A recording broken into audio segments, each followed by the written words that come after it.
You can order the outer tie rods used in the video on CarParts.com via the link in the description. Turn your engine off and set the parking brake.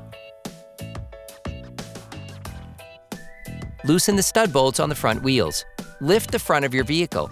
We strongly suggest watching our video on how to jack your Honda Civic safely before carrying out this step. Place the vehicle on the jack stands. To be able to replace the inner and outer tie rods on your vehicle, you need to remove the wheels to gain complete access to the steering system. Don't forget to put the wheels under the vehicle. Turn the brake disc inward to make this operation easier. You can now see the outer tie rod. The components to be removed are very often seized up, so don't hesitate to brush and to use penetrating oil to make removal easier.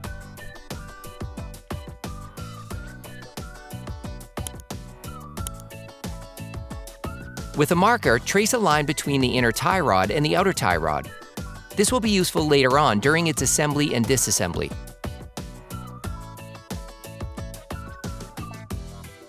With a 24mm wrench, loosen the lock nut on the outer tie rod. Hold the outer tie rod to prevent it from turning. Remove the cotter pin from the castellated nut of the outer tie rod with pliers. Using a wire brush, brush the castellated nut and spray it with penetrating oil. Using a 19mm wrench, unscrew the outer tie rod holding nut. If you do not have a ball joint puller, a tool specifically designed for this task, take a hammer and hit the knuckle. The ball joint should come out of the knuckle.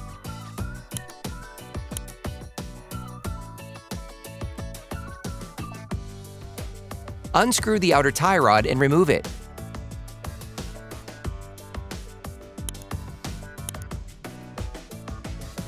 Use the markings made with the marker to return the lock nut to its original position. Then, measure the distance between the lock nut and the end of the inner tie rod using a caliper. In any case, a wheel alignment check will have to be carried out by a professional soon after having performed this operation. Remove the lock nut from the inner tie rod. Hey, it's Alex from CarParts.com. If you enjoy this video and want to support us, like, comment, and subscribe. Okay, back to work. Screw the lock nut back on until the distance measured with the caliper is reached. Take the new outer tie rod and unscrew the lock nut supplied with it. Put the outer tie rod back in place until it touches the lock nut. Using a wire brush, scrub the knuckle. Then apply silicone grease to the flat part that will be in contact with the sleeve of the outer tie rod. Do not grease the inside of the cone. Use a wrench to rotate the inner tie rod in order to place the outer tie rod in the correct position. Put the outer tie rod back in place in the knuckle.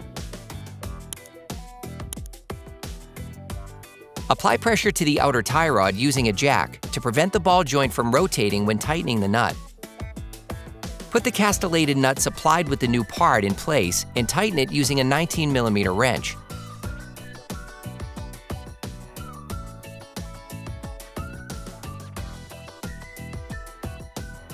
If you want to know which parts and tools we use in this video, just check the description and you'll find everything you need. Finish tightening using a torque wrench.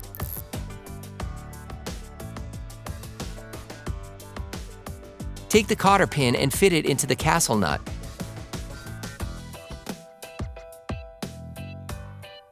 You can now bend the cotter pin. Remove the jack. Finish tightening the lock nut using a 24mm wrench by holding the outer tie rod still with the help of a 22mm wrench to avoid damaging the tie rod.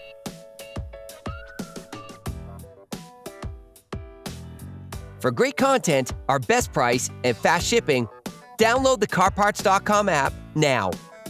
Then you will be able to put the wheels back on your vehicle. During this operation, you will work on the steering system of your vehicle. A professional alignment check should be performed to ensure that your steering system is once again perfectly adjusted and functioning. Put the car back on the ground and block the wheels properly. Operation complete.